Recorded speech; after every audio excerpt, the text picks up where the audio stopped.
ಮಿತ್ರರೇ, ನಮಸ್ಕಾರ. ನಿತಿ ಡಿಕೋಡ್ಗೆ ಸ್ವಾಗತ. ಒಬ್ಬ ದೊಡ್ಡ ಸ್ಟಾರ್, ಲಕ್ಷಾಂತರ ಅಭಿಮಾನಿಗಳ ಬಾಸ್, ಇವತ್ತು ಜೈಲಿನ ಒಂಟಿ ಸೆಲ್ನಲ್ಲಿ ನರಕ ಅನುಭವಿಸ್ತಿದ್ದಾರಾ? ಹೌದು, ನಾವು ಮಾತನಾಡ್ತಿರೋದು ನಟ ದರ್ಶನ್ ಬಗ್ಗೆ. ರೇಣುಕಾಸ್ವಾಮಿ ಕೊಲೆ ಪ್ರಕರಣದಲ್ಲಿ ಸಿಲುಕಿರುವ ದರ್ಶನ್ ಈಗ ಪರಪ್ಪನ ಅಗ್ರಹಾರ ಜೈಲಿನಲ್ಲಿ ಇದ್ದಾರೆ. ಆದರೆ ಇಲ್ಲಿ ಬರುತ್ತಿರುವ ಮಾಹಿತಿ ಏನು ಅಂದ್ರೆ, ಅವರ ಸ್ಥಿತಿ ಸಾಮಾನ್ಯ ಕೈದಿಯಷ್ಟೇ ಅಲ್ಲ, ಮಾನಸಿಕವಾಗಿಯೂ ದೈಹಿಕವಾಗಿಯೂ ಕುಸಿಯುತ್ತಿರುವ ಸ್ಥಿತಿ. ಜೈಲಿನಲ್ಲಿರುವ ಪರಿಸ್ಥಿತಿಗಳ ಬಗ್ಗೆ ದರ್ಶನ್ ಕೋರ್ಟ್ ಮುಂದೆ ಹೇಳಿದ ಮಾತು ಇದೀಗ ದೊಡ್ಡ ಚರ್ಚೆಗೆ ಕಾರಣವಾಗಿದೆ. ಅವರು ಹೇಳಿದ್ದು, ನನ್ನನ್ನು ಟೆರರಿಸ್ಟ್ಗಳ ತರಹ ನೋಡ್ತಿದ್ದಾರೆ, ನನಗೆ ಒಂದು ತೊಟ್ಟು ವಿಷ ಕೊಟ್ಟುಬಿಡಿ.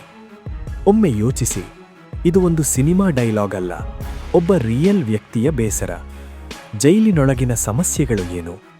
ದರ್ಶನ್ ಹೇಳುವ ಪ್ರಕಾರ, ಮಲಗಲು ಪ್ರಾಪರ್ ಬೆಡ್ ಇಲ್ಲ, ತಲೆದಿಂಬು ಇಲ್ಲ, ಬ್ಲ್ಯಾಂಕೆಟ್ ಕೂಡ ಕೊಡ್ತಿಲ್ಲ. ಇದರ ಜೊತೆ ಅವರಿಗಿದ್ದು ಬಂದಿರುವ ಬೆನ್ನು ನೋವು ಸಮಸ್ಯೆ.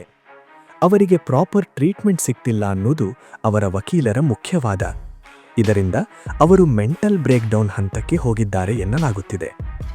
ಆದರೆ ಇಲ್ಲಿ ಇನ್ನೊಂದು ಸೈಡ್ ಕೂಡ ಇದೆ. ಪೊಲೀಸರ ವಾದ ಏನು ಗೊತ್ತಾ? ಕೊಲೆ ಆರೋಪಿಗೆ ಐಷಾರಾಮಿ ಸೌಲಭ್ಯ ಕೊಡೋಕೆ ಆಗಲ್ಲ. ಅಂದ್ರೆ ಇದು ಈಗ human rights versus legal strictness ನಡುವಿನ ಬ್ಯಾಟಲ್ ಆಗಿದೆ. ಇದೀಗ ಕೋರ್ಟ್ ಮುಂದೆ ಇರುವ ಪ್ರಶ್ನೆ, ಜೈಲಿನೊಳಗೆ ಮೂಲಭೂತ ಸೌಲಭ್ಯಗಳನ್ನು ಕೊಡಬೇಕಾ ಅಥವಾ ಸಾಮಾನ್ಯ ನಿಯಮದಂತೆ ಇರಬೇಕಾ? ಈ ಬಗ್ಗೆ ಶೀಘ್ರದಲ್ಲೇ ತೀರ್ಪು ಬರಬಹುದು. ಆದರೆ ಇದರ ಹಿಂದೆ ಇರುವ ಮೇನ್ ಕೇಸ್ ನೋಡಿದ್ರೆ ಇದು ಸಿಂಪಲ್ ಕೇಸ್ ಅಲ್ಲ. ಪೊಲೀಸರು ಈಗಾಗಲೇ ಸುಮಾರು 4,000 ಪುಟಗಳ ಚಾರ್ಜ್ ಶೀಟ್ ಸಲ್ಲಿಸಿದ್ದಾರೆ. ಅದರಲ್ಲೇ ದರ್ಶನ್ ಅವರನ್ನ 2ನೇ ಆರೋಪಿಯಾಗಿ ಸೇರಿಸಲಾಗಿದೆ. ಆರೋಪಗಳು ಏನು? ಅಪಹರಣ, ಚಿತ್ರಹಿಂಸೆ ಮತ್ತು ಕೊಲೆ. ಇವು ಸೀರಿಯಸ್ ಚಾರ್ಜಸ್. ದರ್ಶನ್ ಪರ ವಕೀಲರು ಹೇಳೋದೇನು ಅಂದ್ರೆ, ಹಲ್ಲೆ ನಡೆದಿರಬಹುದು, ಆದರೆ ಕೊಲೆ ಮಾಡುವ ಉದ್ದೇಶ ಇರಲಿಲ್ಲ. ಇದು ಕೇಸ್ ಔಟ್ಕಮ್ನಲ್ಲಿ ತುಂಬಾ ಮುಖ್ಯ ಪಾಯಿಂಟ್. ಯಾಕಂದ್ರೆ ಇಂಟೆನ್ಷನ್ ಪ್ರೂವ್ ಆಗದಿದ್ರೆ ಶಿಕ್ಷೆ ಸಿವಿಯರಿಟಿ ಕಡಿಮೆಯಾಗಬಹುದು. ಇನ್ನೊಂದು ಪ್ರಮುಖ ಹೆಸರು ಪವಿತ್ರ ಗೌಡ. ಅವರು ಈ ಪ್ರಕರಣದಲ್ಲಿ ಮೊದಲ ಆರೋಪಿಯಾಗಿದ್ದಾರೆ. ಅವರ ಪಾತ್ರ ಕೂಡ ಕೇಸ್ನಲ್ಲಿ ಕ್ರಿಟಿಕಲ್. ಇದೀಗ ಲೀಗಲ್ ಆಂಗಲ್ ನೋಡೋಣ. ಹೈಕೋರ್ಟ್ ಈ ಹಿಂದೆ ಮೆಡಿಕಲ್ ಗ್ರೌಂಡ್ ಮೇಲೆ ಇಂಟರಿಮ್ ಬೇಲ್ ನೀಡಿತ್ತು. ಬೆನ್ನು ನೋವಿನ ಆಪರೇಷನ್ ಕಾರಣ ನೀಡಿ ದರ್ಶನ್ ಹೊರಬಂದಿದ್ರು. ಆ ಸಮಯದಲ್ಲಿ ಅವರು ಶೂಟಿಂಗ್ ಕೂಡ ಮಾಡಿದ್ರು, ದೇವಾಲಯಗಳಿಗೆ ಭೇಟಿ ಕೂಡ ನೀಡಿದ್ರು. ಆದರೆ ಇದನ್ನೇ ಸರ್ಕಾರ ಚಾಲೆಂಜ್ ಮಾಡಿತ್ತು. ಕೇಸ್ ಸುಪ್ರೀಂ ಕೋರ್ಟ್ಗೆ ಹೋಯಿತು. ಅಲ್ಲಿ ಏನಾಯಿತು ಗೊತ್ತಾ? ಸುಪ್ರೀಂ ಕೋರ್ಟ್ ತುಂಬಾ ಸ್ಟ್ರಿಕ್ಟ್ ಸ್ಟ್ಯಾಂಡ್ ತೆಗೆದುಕೊಂಡಿತ್ತು. ಯಾರೂ ಕಾನೂನಿಗಿಂತ ದೊಡ್ಡವರು ಅಲ್ಲ ಅಂತ ಹೇಳಿ ಜಾಮೀನು ರದ್ದು ಮಾಡಿತ್ತು. ಇದರ ಅರ್ಥ ಏನು? ಇದೀಗ ಮತ್ತೆ ಬೇಲ್ ಪಡೆಯೋದು ತುಂಬಾ ಡಿಫಿಕಲ್ಟ್. ಯಾಕಂದ್ರೆ supreme court already negative observation ಕೊಟ್ಟಿದೆ. ಇದರಿಂದ ಕೆಳ ಕೋರ್ಟ್ಗಳು ಮತ್ತು ಹೈಕೋರ್ಟ್ ಕೂಡ ಕೇರ್ಫುಲ್ ಆಗ್ತವೆ. ಮುಂದಿನ ದಾರಿ ಏನು? ಇನ್ನೊಮ್ಮೆ ಬೇಲ್ ಟ್ರೈ ಮಾಡಬಹುದು, ಆದರೆ ಸ್ಟ್ರಾಂಗ್ ಮೆಡಿಕಲ್ ಎವಿಡೆನ್ಸ್ ಬೇಕು. ಅಥವಾ ಕೇಸ್ನಲ್ಲಿ ಡಿಲೇ ಆಗಿದ್ರೆ ಲಾಂಗ್ ಟರ್ಮ್ ಬೇಲ್ ಚಾನ್ಸ್ ಬರಬಹುದು.